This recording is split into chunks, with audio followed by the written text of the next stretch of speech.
E aí, pessoal, estamos aqui em mais uma live de sexta-feira, às 7 da noite, buscando a presença de Deus com mais conhecimento, né, com perguntas e respostas, que eu tenho certeza que vão edificar a sua vida, que vão edificar a sua fé. E eu quero dizer para vocês que o programa de hoje está recheado de palavra, de conhecimento, né? Nós vamos falar a respeito do rei Josias, vamos falar a respeito das perguntas que foram feitas de vocês, que fizeram para mim, para a bispa, e eu quero nesse momento já convidar você a deixar o seu like, né? Deixe seu like, fica até o final, porque é cada pergunta que você vai ficar impactado, tá certo? Não esqueçam também de compartilhar. Compartilhe com os seus amigos, com seus familiares, com seus vizinhos.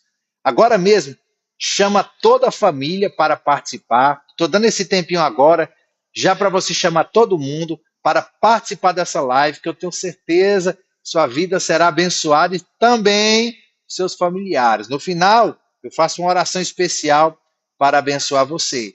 Amém? A mensagem de hoje, vamos para a mensagem, temos que ser direto, temos que ser rápido.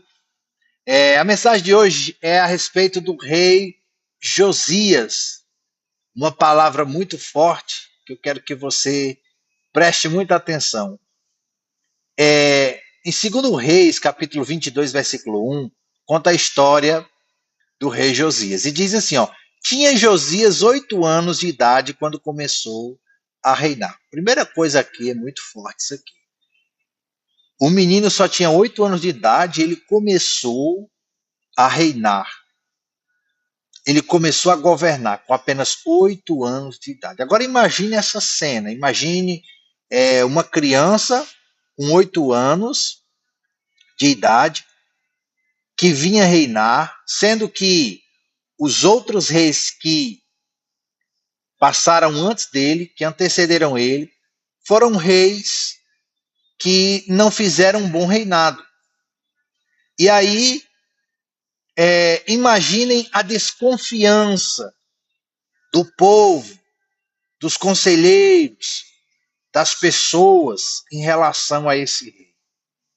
Mas esse rei, ele tinha algo especial. Esse rei, ele tinha algo que poucos reis tiveram em Israel. Esse rei tinha o desejo e a vontade de mudar.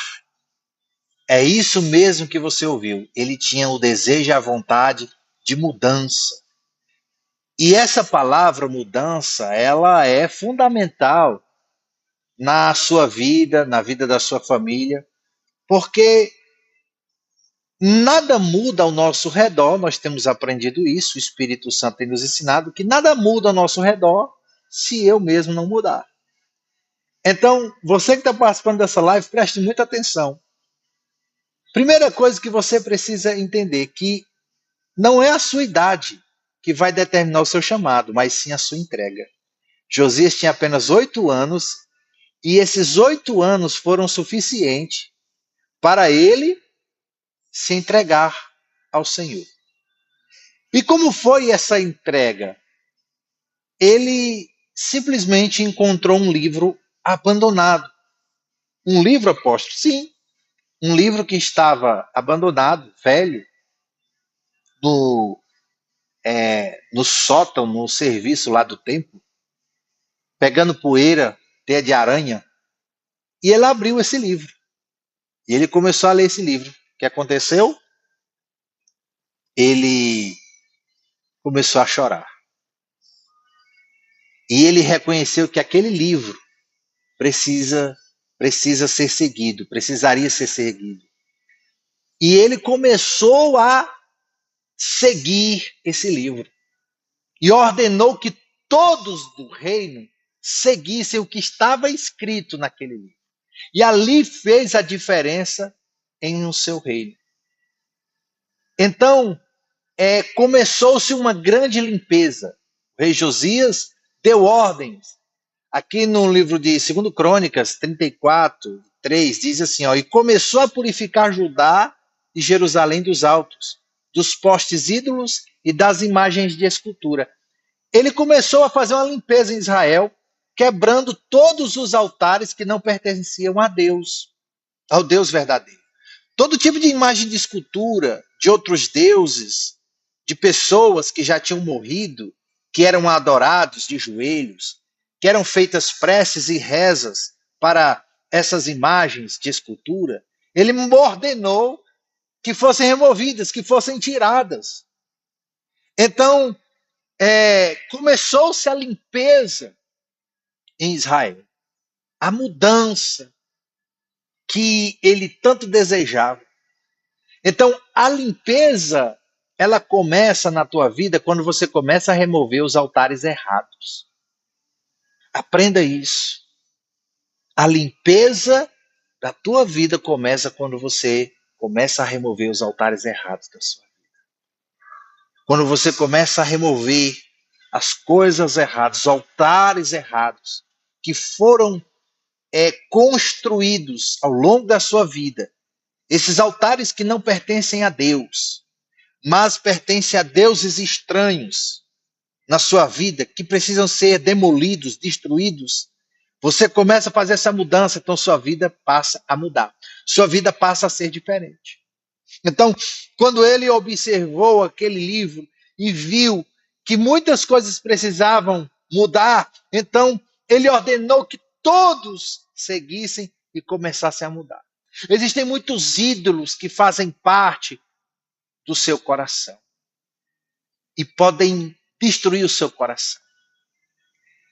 A vaidade, o orgulho, pornografia, a ganância, a frieza espiritual, essas coisas podem destruir sua vida.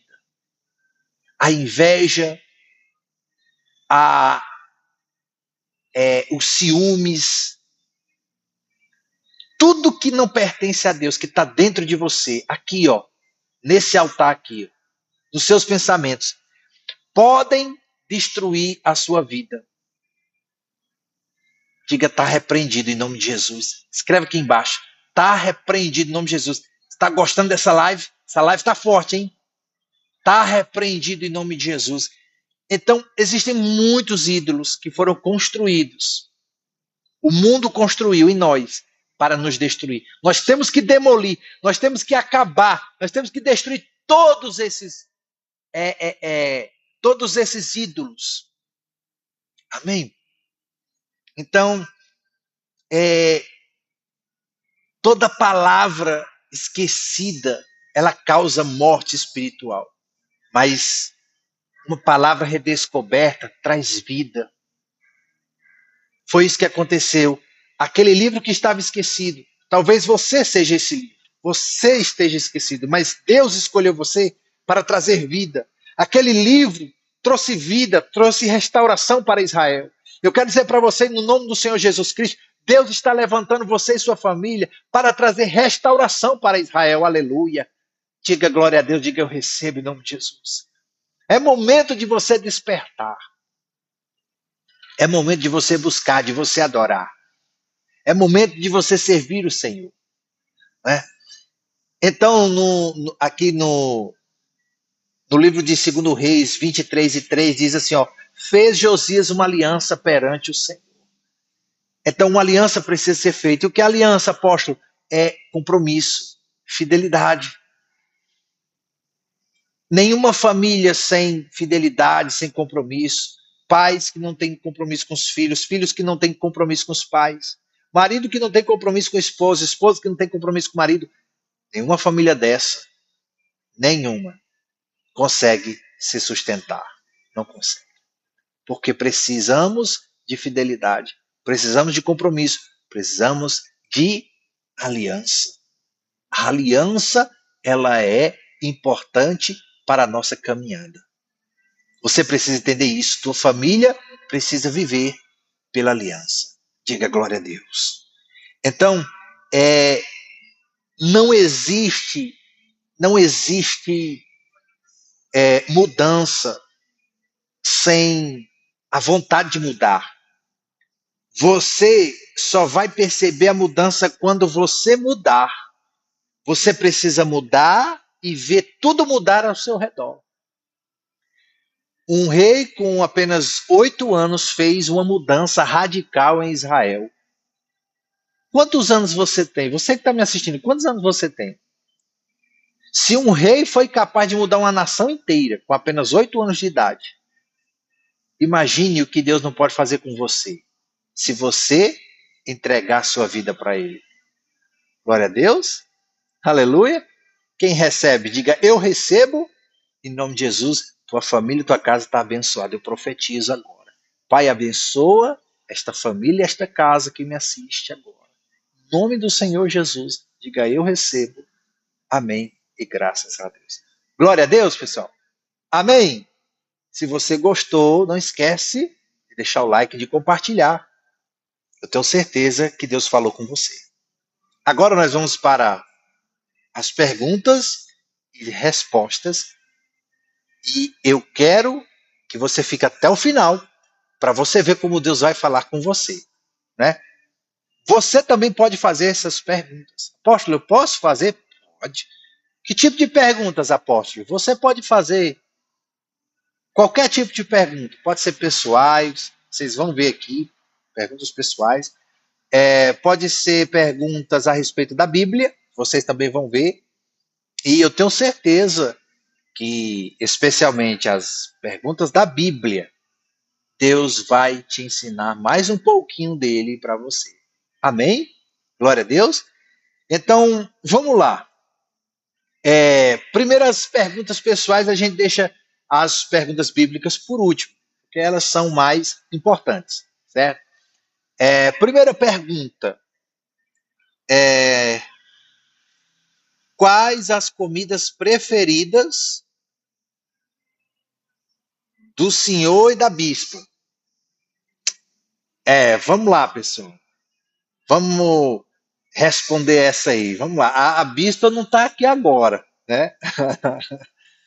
Mas vamos ver se eu sei qual é a comida que ela mais gosta, que ela mais ama, né?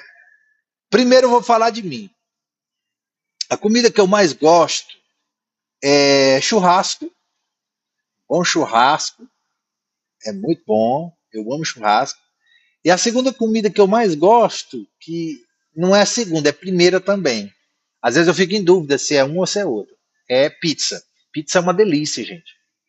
Pizza é bom demais, tá? Pizza é bom demais. Essas são as duas comidas que eu mais amo, né? A bispa tem várias comidas.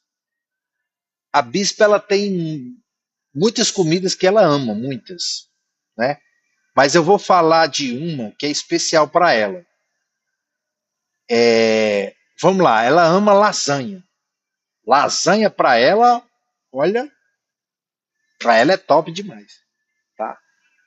E antes de eu falar da segunda, eu pergunto para você, e você, qual é a comida que você mais gosta? Escreve aqui embaixo aqui, para participar. Participa comigo aqui da live. Para deixar a live ainda melhor, escreve qual a comida que você mais ama, né? E outra coisa que ela ama também é sorvete, né? Simples sorvete. Um sorvete, eu acho que ela gosta mais do que chocolate, porque ela ama muito chocolate também. Mas sorvete, eu acho difícil ela resistir. Ela ama sorvete. Essas são as comidas que ela mais ama, certo? Se você tem alguma dúvida, tem alguma pergunta para fazer, faça hoje, agora, nesse momento, que na próxima live eu vou estar respondendo para você. Tá bom? Amém, filhos queridos, filhos amados do papai? Vamos agora para as perguntas bíblicas, tá? Por isso que eu disse, fique até o final, para você aprender mais. Primeira pergunta, essa pergunta que é muito boa. Saul realmente falou com Samuel ou foi um espírito de engano? Vamos lá. Olha a pergunta: Saul realmente falou com Samuel ou foi um espírito de engano? Preste atenção. Essa pergunta, ela é muito boa porque existem duas interpretações para esse texto. A primeira interpretação é que, como diz o texto diz que Saul, ele conversou com Samuel. Ele realmente falou com Samuel, porque é o que a Bíblia diz. O texto diz realmente que era Samuel, certo? Então eu quero deixar bem claro para vocês, existem dois pensamentos, duas interpretações em relação a esse texto. É por isso que até hoje não há nenhuma conclusão absoluta em relação a esse episódio na Bíblia.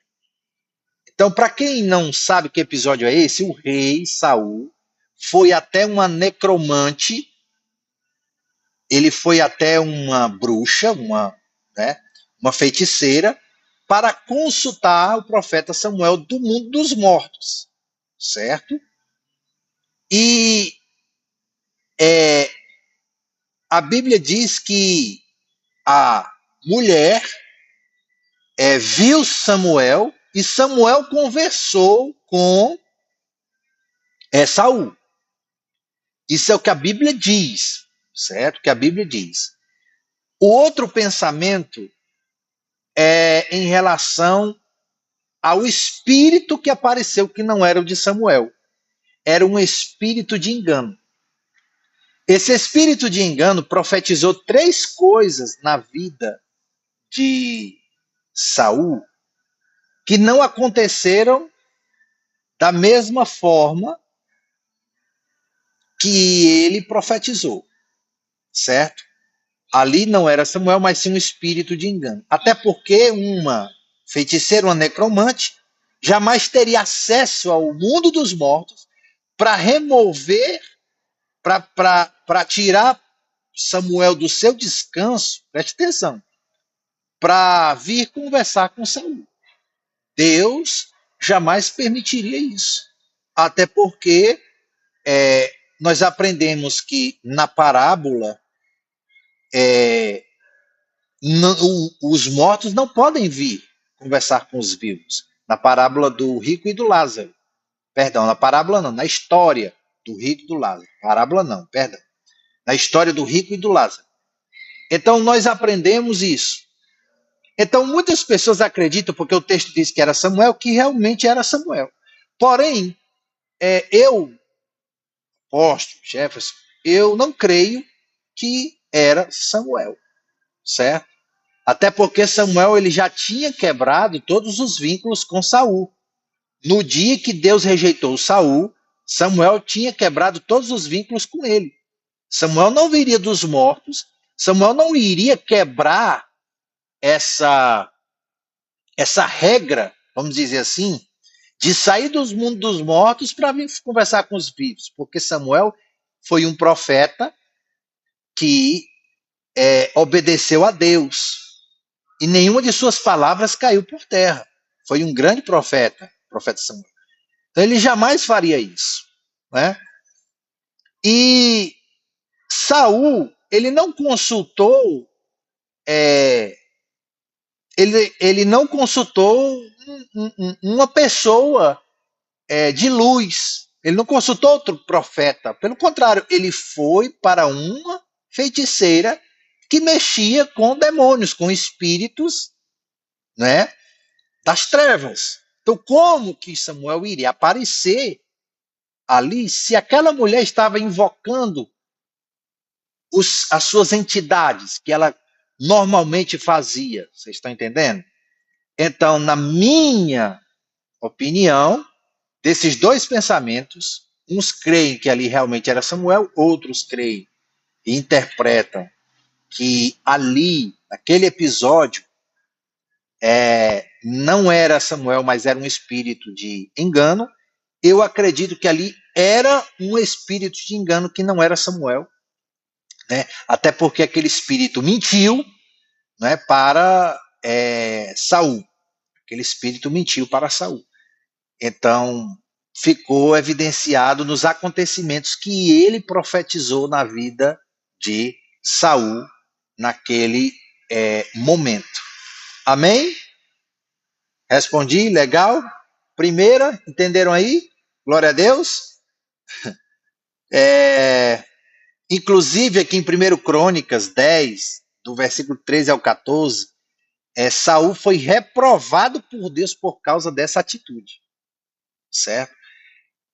Saul foi reprovado por Deus por essa atitude. Então, se Saul foi reprovado por Deus por essa atitude que ele fez, de ter consultado o necromante, porque em Deuteronômio 14, Deuteronômio 14 diz que é abominável a Deus a consulta aos mortos, né? No caso, a necromancia, consultar cartas, tudo isso é abominação ao Senhor. Então, se ele foi reprovado por Deus, né? Pensa comigo, se ele foi reprovado por Deus, então por que Samuel se envolveria? Ele sairia do mundo dos mortos, como ele estava, no seu descanso eterno, e viria para conversar com ele. Não é verdade? Então eu acredito que ali era um espírito de engano. Amém? Segunda pergunta. Essa pergunta é muito boa, preste atenção. O que é preciso para ter uma base estruturada na família? O que é preciso para ter uma base estruturada na família? Vamos lá. O primeiro fundamento para você ter uma base boa, uma base sólida na sua família, o primeiro fundamento é Cristo. Não tem como fugir, certo? Aqui no livro dos Salmos, 127, versículo 1 diz assim, ó: se o Senhor não edificar a casa, em vão trabalhos que edificam. Ou seja, se Deus não for o fundamento da tua família, vai ser em vão você lutar para ter paz no seu lar. Se você não colocar Deus em primeiro lugar na sua vida, ele não for o fundamento, né? O Senhor Jesus disse que aqueles que ouvem a sua palavra e praticam é como o construtor prudente que edificou a sua casa na rocha. Então, se você quer construir sua família bem estruturada na rocha, é ouvir e praticar. Não tem como fugir disso. É simples. Ouvir a palavra e praticar. Porque tem gente que ouve, mas não pratica. Tem pessoas que elas ouvem, elas assistem um vídeo como esse, entra aqui, sai por aqui. Na verdade, você tem que deixar a palavra entrar aqui no seu ouvido e ela abastecer o teu coração. E você praticar de todo o seu coração a palavra de Deus. Amém? Então, essa é o primeiro ponto de uma família bem estruturada. Segundo ponto importante é o amor sacrificial. O que é isso? É você sacrificar a sua vida. Não tem como uma família ser feliz se não tiver sacrifícios. Na verdade, tudo na vida precisa de sacrifícios. Se você não sacrifica a sua vida, como que sua família vai ser feliz? Né? O amor é renúncia. Eu preciso renunciar às coisas que eu gosto pelo outrem. Né? E o outrem precisa renunciar às coisas dele ou dela para que eu seja satisfeito, para que eu esteja satisfeito. Isso é família. Isso é família estruturada. É quando a gente se une, não é? Mesmo tendo pensamentos diferentes, mesmo tendo gostos diferentes, não é? Mas a gente acaba abandonando ou mesmo por algum tempo deixando, renunciando algumas coisas da gente mesmo para que o outro seja feliz, seja beneficiado. Assim tem que ser os pais, com muito sacrifício, criar seus filhos. Assim os filhos também, com muito sacrifício, ajudar os seus pais. Assim também na aliança, no casamento, Marido com a esposa e a esposa com o marido. Diga glória a Deus. Aqui, em 1 Coríntios 13, 7, diz assim: o amor tudo sofre, tudo crê, tudo espera, tudo suporta. Então, se não houver esse amor sacrificial, esse suporte, esse amor que suporta tudo, então dificilmente uma família ela permanece de pé, dificilmente um casamento dá certo se não houver o suporte. Tem que suportar, tem que ter coluna. Coluna é suportar. Tem que ter suporte, tem que suportar um ao outro, tem que amar, tem que renunciar, e aí a família vai crescendo de degrau em degrau até chegar, né, à estatura de Cristo. Amém? Glória a Deus. Terceiro ponto que eu acho importante também é aliança e compromisso. Se não houver aliança e compromisso, né, aliança é fidelidade. Não houver aliança, compromisso, a fidelidade ela precisa ser extrema, não é? Nos mínimos detalhes, para que uma família esteja bem estruturada. Não tem como, né? Uma família forte vem as tempestades e a tempestade não derruba a família. Por quê? Porque ela está estruturada. Estruturada aonde? No amor, né? Em primeiro lugar em Deus, em Cristo, mas está estruturada também na aliança. Tem que ter aliança, tem que ter compromisso, gente. Sem compromisso não existe família estruturada. Tem que haver o compromisso, né? Família não se mantém só com sentimento. Chega uma hora que o sentimento pode virar pelo avesso. Aquele sentimento positivo pode virar um sentimento negativo. Aquele sentimento bom pode virar um sentimento ruim. O que é que vai manter a família? A aliança. Não, eu fiz uma aliança no altar, eu fiz uma aliança com Deus, eu amo a minha família, eu cuido da minha família, e você não pode desistir da sua família. Nunca permita Satanás lhe enganar, lhe iludir a respeito da sua família, certo? Conselho que eu dou para você, meus filhos, filhos amados do papai, eu quero que vocês lutem pela família de vocês. Orem sempre, busquem a presença de Deus, não desistam de seus filhos, não desistam de seus netos, continuem em oração, porque isso é base sólida para uma família bem estruturada. Amém. Diga glória a Deus. Diga eu recebo em nome de Jesus. Glória a Deus. Está aí nossa live de hoje. 27 minutos para a honra e glória do Senhor. Se você gostou, escreve aqui embaixo. Amei. Se você gostou, escreve aqui embaixo. Amei, amei. Tá? Não esquece de compartilhar com seus amigos. Não se esquece de curtir, deixar o seu like, entendeu? Ovelhas queridas, filhos amados do Pai, eu amo vocês, tá? Até a próxima live. Escreve aqui embaixo sua pergunta também, que na próxima live eu vou ficar lendo, respondendo, e na próxima live eu vou estar respondendo vocês. Sexta-feira que vem. Toda sexta, 7h30 da noite, estou na live com vocês, tá bom? Beijo, bem forte no seu coração e nós voltamos a qualquer momento, em nome de Jesus.